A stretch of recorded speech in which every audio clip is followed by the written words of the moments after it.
Sometimes the most ordinary moments hide the most extraordinary people.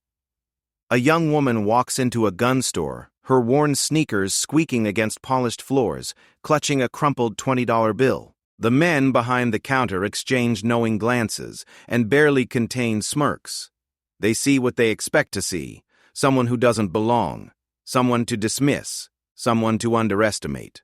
But what they don't see is the steel beneath her quiet exterior, the years of sacrifice that brought her to this moment, or the uniform hanging in her closet at home. They don't know that respect isn't something you can buy with expensive clothes or loud voices. It's something you earn through courage, dedication, and the willingness to serve something greater than yourself. In exactly 17 minutes, their laughter will die in their throats. In exactly 17 minutes, everything they thought they knew about the young woman standing before them will shatter like glass. And in exactly 17 minutes, they'll learn that sometimes the most powerful people in the room are the ones who never need to prove it. This is the story of Sarah Martinez, and how one moment of recognition changed not just her life, but the lives of everyone who witnessed it. Sarah Martinez pushed through the heavy glass door of Precision Arms, the bell above her head announcing her arrival with a cheerful chime that felt oddly out of place. The gun store smelled of gun oil and leather, mixed with the faint scent of coffee from a pot that had been brewing too long. Fluorescent lights buzzed overhead, casting harsh shadows across displays of rifles, handguns, and tactical gear that lined the walls like soldiers at attention. She took a deep breath and approached the counter where three men stood in animated conversation. Their polo shirts bore the store's logo, and their easy familiarity with each other suggested they had been working together for years. The oldest of the three, a man in his 50s, with graying hair and arms crossed over his substantial belly, noticed her first. "Help you, miss?"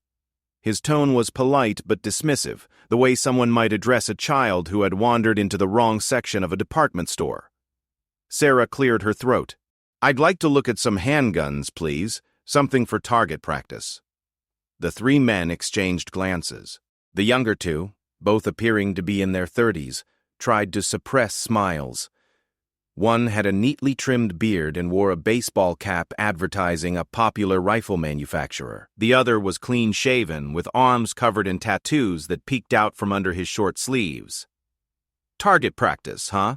The bearded one leaned against the counter. "You ever shot before, sweetheart?" Sarah felt her jaw tighten at the condescending tone, but she kept her voice level. "Yes, I have experience." "Oh, I'm sure you do," the tattooed clerk chimed in, not bothering to hide his amusement. "Let me guess. Your boyfriend took you out once or twice? Maybe you shot a .22 at some cans?" The three men shared another look, and Sarah could practically hear their thoughts. Here was a young woman, maybe 25, wearing faded jeans with a small hole in the knee, sneakers that had seen better days, and a simple gray hoodie. Her dark hair was pulled back in a practical ponytail, and she carried herself quietly, without the swagger they associated with serious shooters. "Look, honey," the older man said, his voice taking on a patronizing tone that made Sarah's skin crawl. "Guns aren't toys. They're serious business.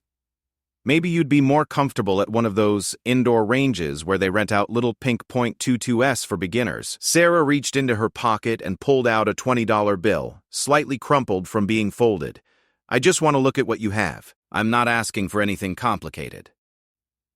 This triggered another wave of barely contained laughter. The bearded clerk shook his head. $20, lady? You can't even buy a decent holster for $20, let alone a gun. Maybe try a pawn shop?" The older man, whose name tag read Rick, stepped forward. "Tell you what, why don't you come back when you've saved up some real money? And maybe bring your husband or boyfriend with you. Someone who knows what they're talking about." Sarah felt heat rise in her cheeks, but she forced herself to remain calm. "I don't need anyone to speak for me. I can make my own decisions about what I want to buy."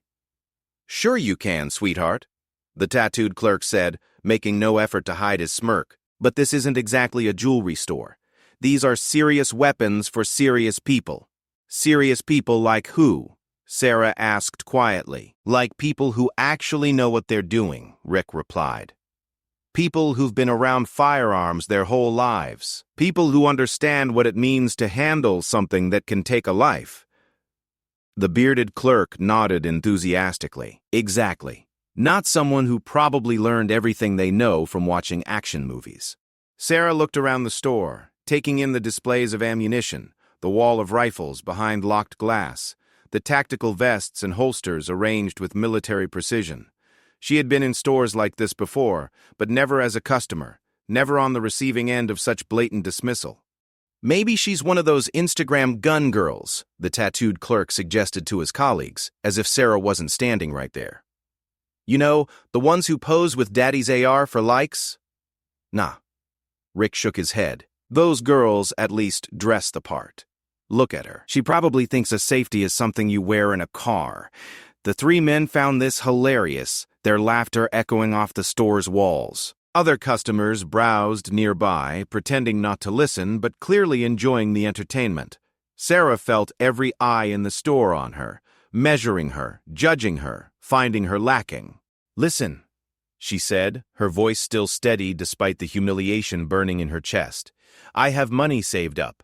This 20 is just to put down on something while I arrange financing or payment plans. Don't you have payment options? Payment plans? Rick laughed outright now. This isn't a furniture store, honey. And even if we did financing, we'd need to see some serious income verification. What do you do for work, anyway? Sarah hesitated for just a moment, and that hesitation was all they needed. Let me guess. The bearded clerk jumped in. Retail? Food service? Maybe you babysit on the weekends? There's nothing wrong with those jobs, Sarah said quietly. Of course not, Rick agreed with exaggerated sincerity. But they don't exactly pay gun money, do they? Look, I'm trying to be nice here, but you're wasting everyone's time. Come back when you're serious. The tattooed clerk leaned forward conspiratorially. And maybe do some research first. Learn the difference between a magazine and a clip. Figure out what caliber means.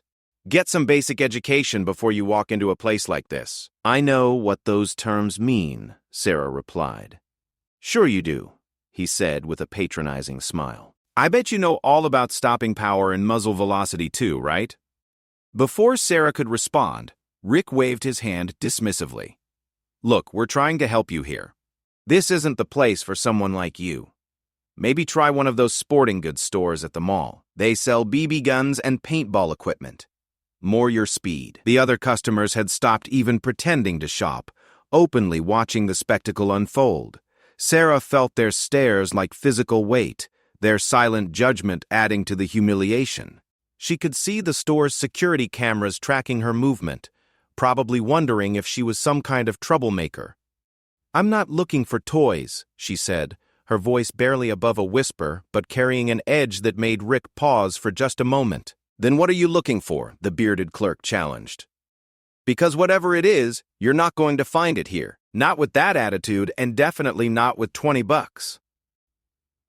Sarah stood perfectly still, her hand still gripping the crumpled bill. The store felt smaller suddenly, the walls pressing in as the weight of their dismissal settled on her shoulders.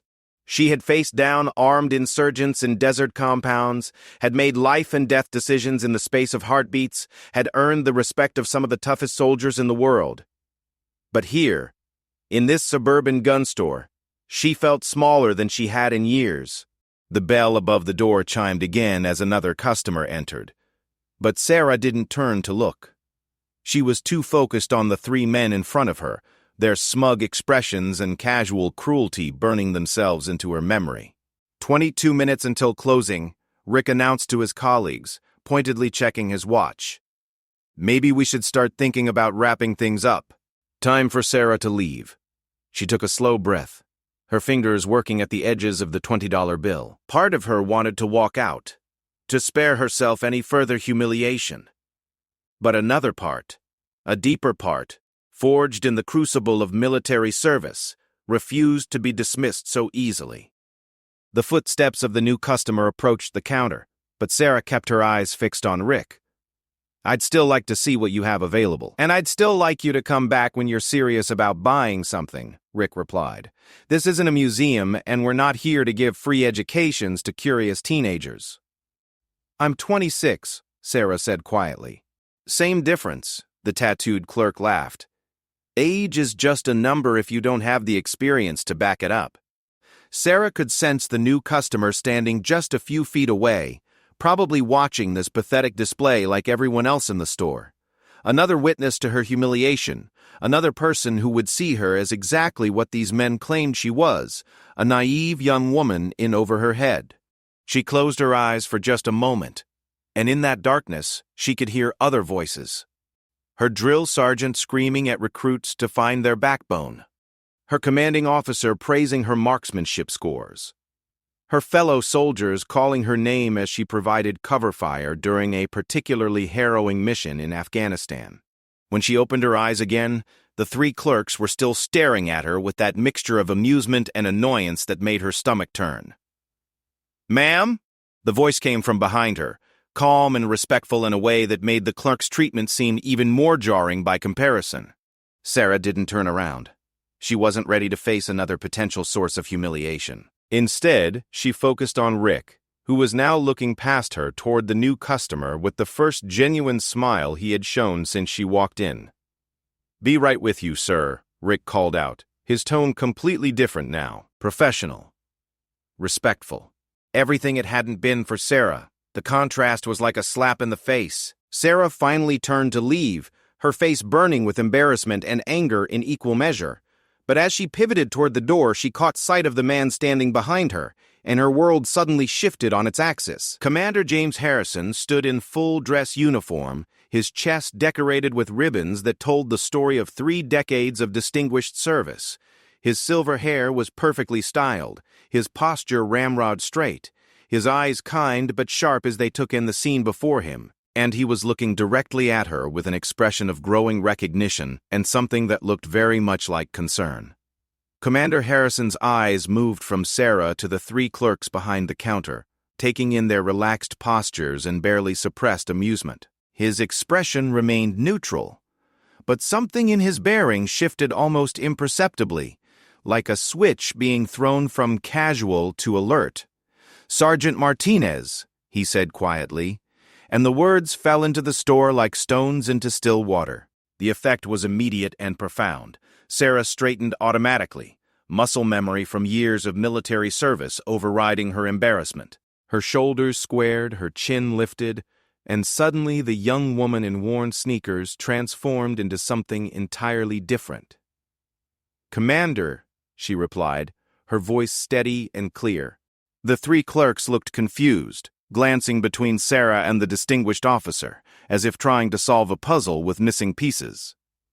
The other customers in the store had gone completely silent, sensing that something significant was happening but not understanding what. Rick was the first to recover, stepping forward with the obsequious smile he reserved for obviously important customers. "Commander, welcome to Precision Arms. How can we help you today?" But Harrison's attention remained fixed on Sarah. "I was hoping to speak with you about the marksmanship training program we discussed. I have those specifications you requested." Sarah nodded, understanding immediately that he was offering her an exit, a way to leave with her dignity intact. But something in his eyes told her he had more in mind than just a graceful retreat. "I was just finishing up here." "Finishing up?" The bearded clerk couldn't help himself. "Ma'am, you never actually looked at anything. We told you we'd need to see some serious money before we could show you our inventory." Harrison turned toward the clerk with the slow, deliberate movement of a man accustomed to command. When his eyes met the younger man's, the effect was immediate. The clerk took an involuntary step backward. "I'm sorry," Harrison said, his voice carrying the kind of quiet authority that made generals listen. "Did you just tell Sergeant Martinez that she needed to prove her financial credentials to look at your merchandise?" "Well, she came in with $20. And..." The clerk's voice trailed off as he began to realize he might have made a serious mistake. $20, Harrison repeated thoughtfully. "Sergeant, refresh my memory. What was your signing bonus when you re-enlisted?" Sarah allowed herself a small smile. 15,000, sir, plus the housing allowance and combat pay differential. Ah, yes. And your current annual salary? 68,000 base, sir, not including deployment bonuses. The numbers hung in the air like accusation. Rick's face had gone pale, and he was looking at Sarah with new eyes, trying to reconcile the young woman he had dismissed with the military professional standing before him.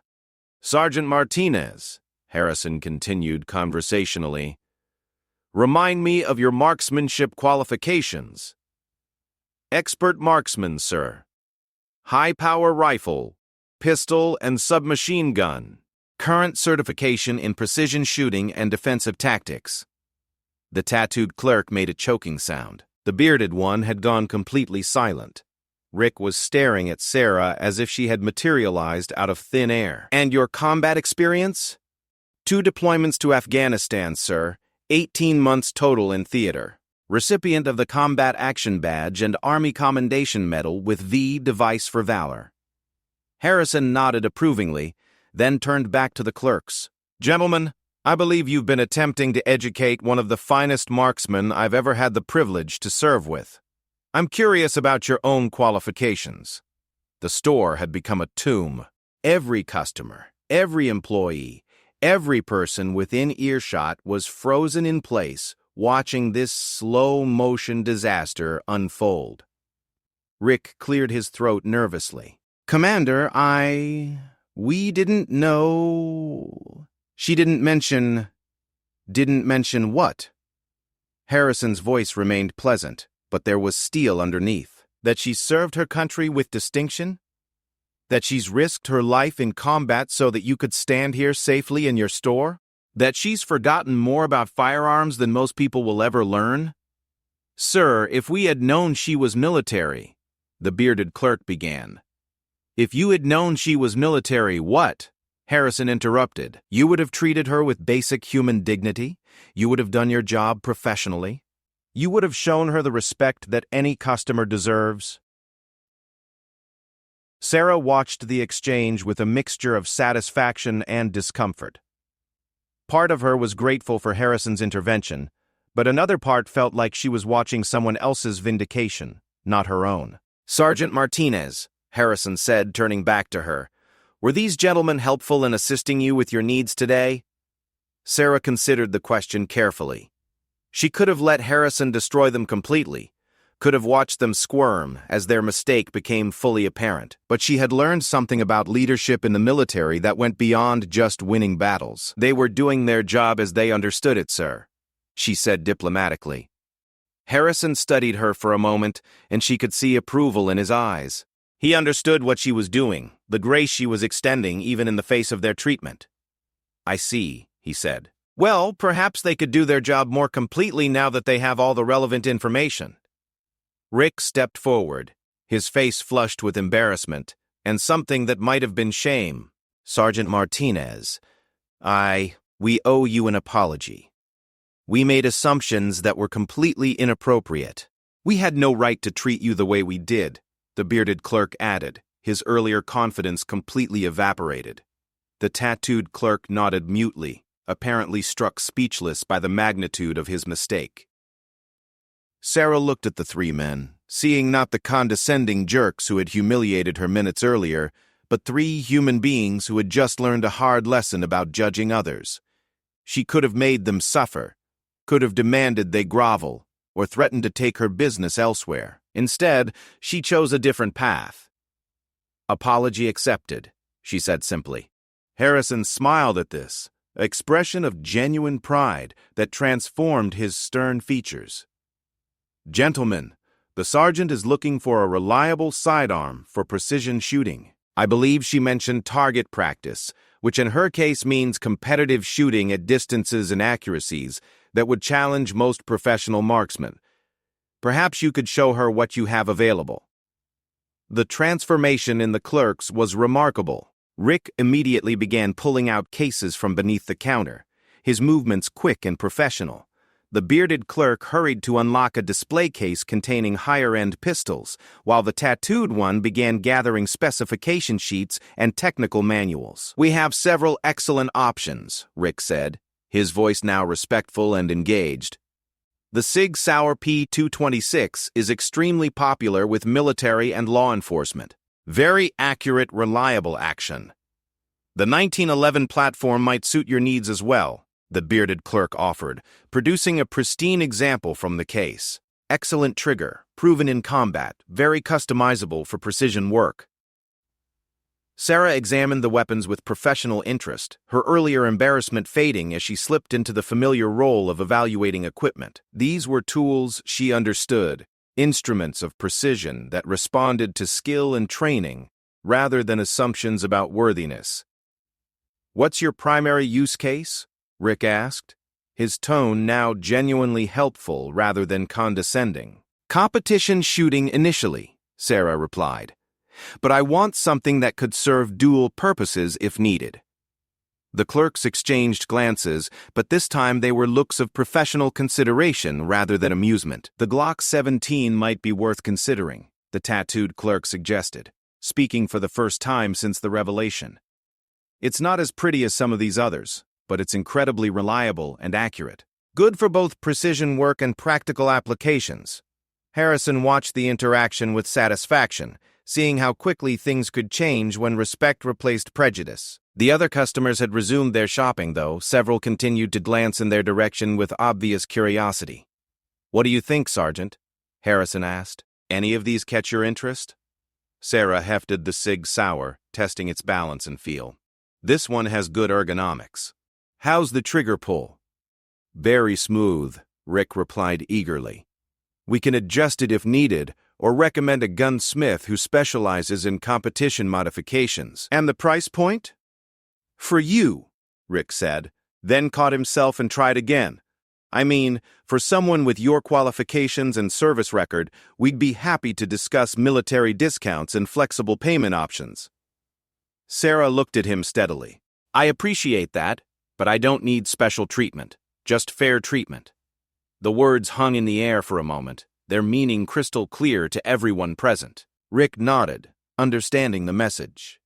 "Of course, the retail price is $8.95, but we do offer payment plans for qualified buyers."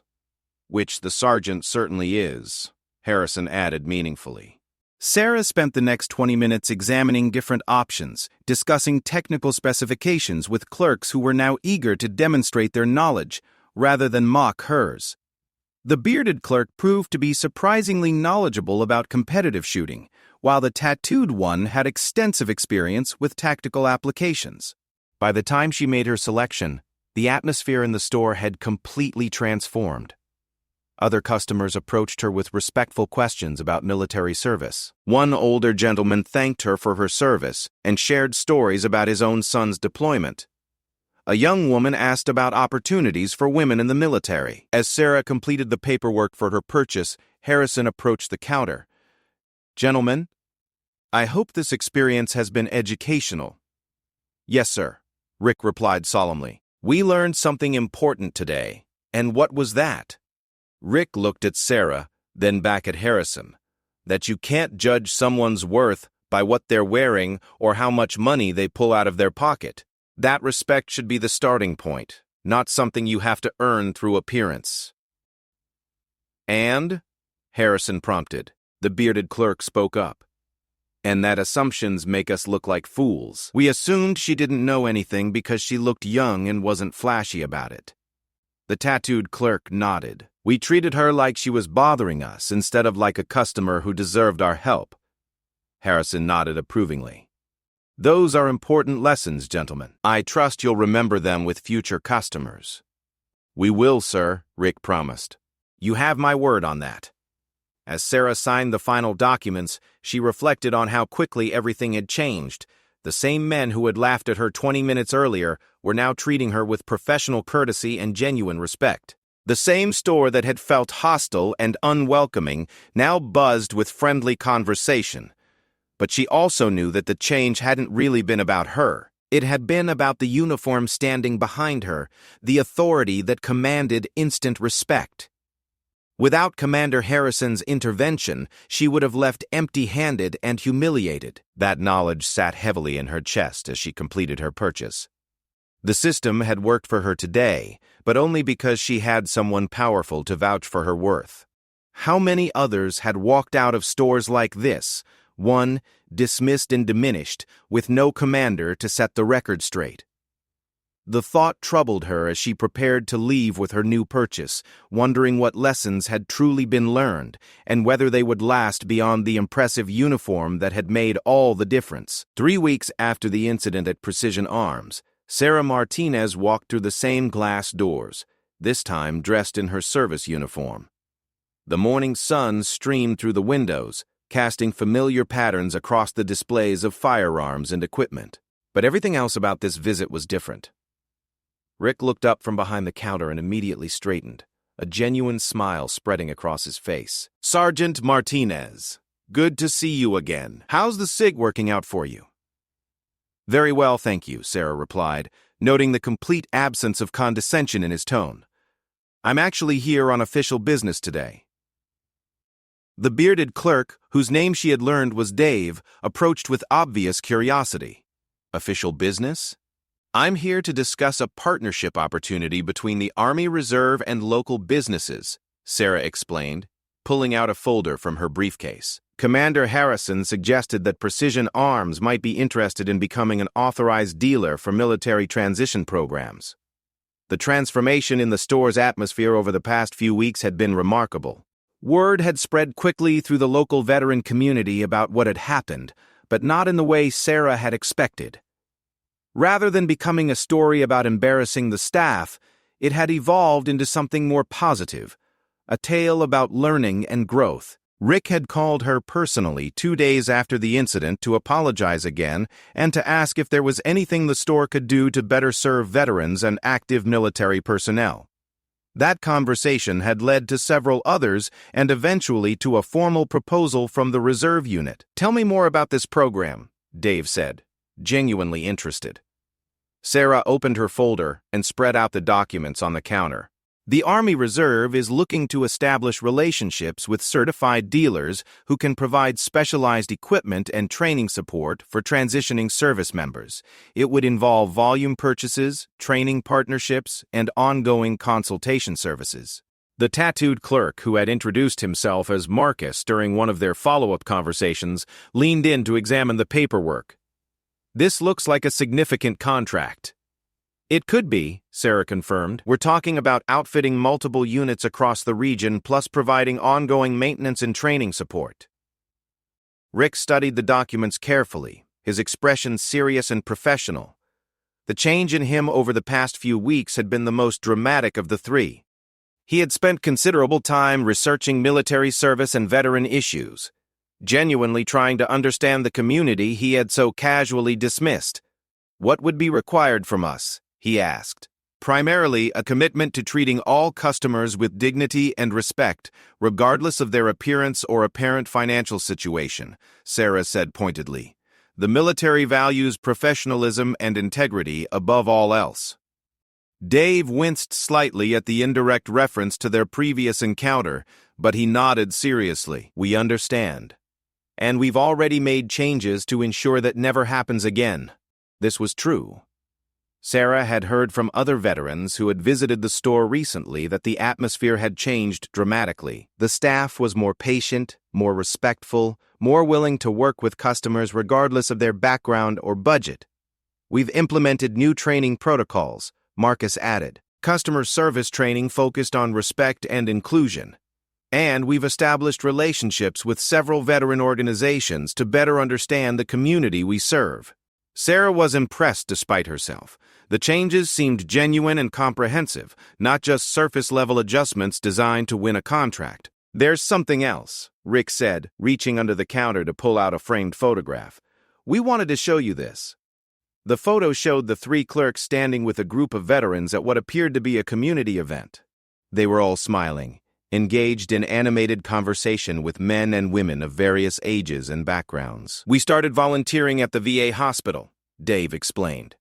"Spending time with veterans, listening to their stories, learning about their experiences. It's been Eye-opening. Sarah studied the photo, seeing something in their expressions that hadn't been there during her first visit. There was a quality of genuine engagement, of people who had moved beyond surface-level interactions to form real connections. One of the veterans we met told us about his struggles after coming home, Marcus continued. How hard it was to adjust, to feel understood by people who hadn't shared his experiences. It made us realize how wrong we were to make assumptions about people. Rick nodded earnestly. We learned that service takes many forms, and that the people who serve often don't look like what we expect them to look like. Sarah set down the photo, feeling something shift in her own perception of these men. The easy anger she had carried since that first encounter began to soften, replaced by something more complex and ultimately more hopeful. The commander mentioned that you've been working with other veteran-owned businesses as well, she said. Yes, Dave replied enthusiastically. We've established partnerships with 3 different veteran-owned companies. One provides security consulting, another offers tactical training, and the third specializes in custom holster work. All businesses we would never have discovered if we hadn't been forced to examine our own biases, Rick admitted. We were so focused on our preconceptions that we were missing opportunities right in front of us. A customer entered the store, a young Hispanic man wearing paint-stained work clothes and carrying a tool belt. Sarah watched carefully to see how the staff would respond. Dave immediately approached the newcomer with a warm smile. Good morning. How can we help you today? I'm looking for something for home protection, the man replied. I don't know much about guns, but I've been having some break-ins in my neighborhood. Absolutely, Dave said respectfully. Let's talk about your specific needs and find something that works for your situation and budget. Sarah observed the interaction with satisfaction. The man received the same courteous treatment that would have been given to any well-dressed customer. No assumptions, no condescension, no dismissive attitude. We've also started offering free basic safety courses, Marcus mentioned quietly while Dave worked with the customer, especially targeted at people who might be intimidated by traditional gun culture. Like young women and minorities? Sarah asked. Like anyone who feels like they don't belong, Rick corrected. We learned that exclusion hurts everyone, including our business. The customer completed his purchase with obvious satisfaction, thanking the staff for their patience and helpfulness. As he left, he shook hands with Dave and promised to recommend the store to his friends. That kind of interaction happens all day now, Marcus observed. Turns out that treating people with respect is good for business as well as being the right thing to do. Sarah reviewed the partnership documents with the 3 men, discussing terms, requirements, and expectations. The conversation was professional and productive, with none of the underlying tension that had characterized their first meeting. As they finalized the details, Rick looked up from the paperwork. Sergeant, can I ask you something? If I could tell what I wanted to do, what day's Saturday when we were so awful to you, why didn't you tell us immediately who you were? Why did you let us continue making fools of ourselves? Sarah considered the question carefully. Because I wanted to be treated with respect as a person, not just because of my uniform or my service record. Every customer deserves that basic dignity. We've been thinking about that a lot, about how many people we probably turned away over the years without ever knowing who they were or what they had to offer, and about how our behavior reflected not just on us but on the entire gun community, Marcus added. We were perpetuating stereotypes that hurt everyone. Rick leaned forward earnestly. We want you to know that what happened that day changed us. Not just how we treat customers, but how we think about people in general. I'm glad to hear that, Sarah replied. But the real test isn't how you treat me now that you know my background. It's how you treat the next person who walks through that door with $20 and big dreams. The 3 men exchanged meaningful looks, understanding the weight of her words. We won't let you down, Rick promised, or ourselves, or the community we serve. As Sarah prepared to leave with the signed partnership agreement, she reflected on the unexpected journey that had brought them all to this point. What had started as a humiliating experience had evolved into something larger, a lesson about the power of preconceptions and the possibility of change. The bell chimed as another customer entered. A teenage girl, accompanied by what appeared to be her father. Sarah watched as Rick approached them with genuine warmth, asking how he could help them and listening carefully to their responses. "We're looking for something for competitive shooting," the father explained. "My daughter here is interested in getting serious about the sport." "Excellent," Rick replied, turning to address the girl directly rather than speaking only to her father. "What kind of competitive shooting interests you most?" As Sarah left the store, she could hear the beginning of what sounded like a thorough, respectful consultation. The girl's voice was confident as she discussed her interests and goals, and Rick's responses were encouraging and informative. Outside in the parking lot, Sarah encountered Commander Harrison, who was waiting beside his car. "How did it go?" he asked. "Better than expected," Sarah replied honestly. "I think they've genuinely learned from what happened." Harrison nodded approvingly. "Sometimes the best education comes from making mistakes and having the courage to learn from them." "Do you think the changes will last?" Sarah asked. "That depends on them," Harrison replied, "but I'm optimistic. Real change doesn't happen overnight, but it does happen when people are willing to examine themselves honestly." As they walked to their respective cars, Sarah found herself thinking about the ripple effects of that single afternoon. Not just in how she had been treated, but in how the experience had forced everyone involved to confront their assumptions and biases. The partnership agreement in her briefcase represented more than just a business relationship. It was a symbol of the possibility that people could change, that understanding could replace prejudice, and that respect could become the foundation for genuine community. 6 months later, Precision Arms had become one of the most successful veteran-friendly businesses in the region. Their customer base had expanded dramatically. Their reputation in the military community was outstanding. And their staff had become genuinely skilled at serving diverse customers with dignity and professionalism. Rick, Dave, and Marcus had not only changed their own attitudes, but had become advocates for inclusive practices throughout the local business community. They regularly spoke at Chamber of Commerce meetings about the importance of examining biases and treating all customers with respect. The young woman who had walked into their store with $20 and been dismissed as unworthy had become the catalyst for a transformation that extended far beyond any single transaction. Her quiet dignity in the face of humiliation, her grace in accepting apologies, and her willingness to give people a second chance had created waves of positive change that continued to spread. The gun store still smelled of oil and leather, still buzzed with fluorescent lights, still displayed its wares with military precision. But now it also hummed with the energy of genuine welcome, of respect offered freely rather than earned through credentials, of community built on understanding rather than assumptions. And every time the bell above the door chimed to announce a new customer, the staff remembered the lesson of the young woman in worn sneakers, who had taught them that worth cannot be measured by appearance, that service comes in many forms, and that sometimes the most important person in the room is the one who never needs to prove it. The story of Sarah Martinez and Precision Arms had become a legend in the local veteran community, passed along not as a tale of revenge or comeuppance, but as a story of redemption and growth. It reminded everyone who heard it that change was possible, that respect could be learned, and that sometimes the most powerful victories were the ones that lifted everyone up rather than tearing anyone down. In the end, they had all learned something valuable from that moment when laughter died and recognition dawned. The young woman in the gun store had been exactly who she appeared to be, a person deserving of dignity and respect. The only question had been whether they were wise enough to see it.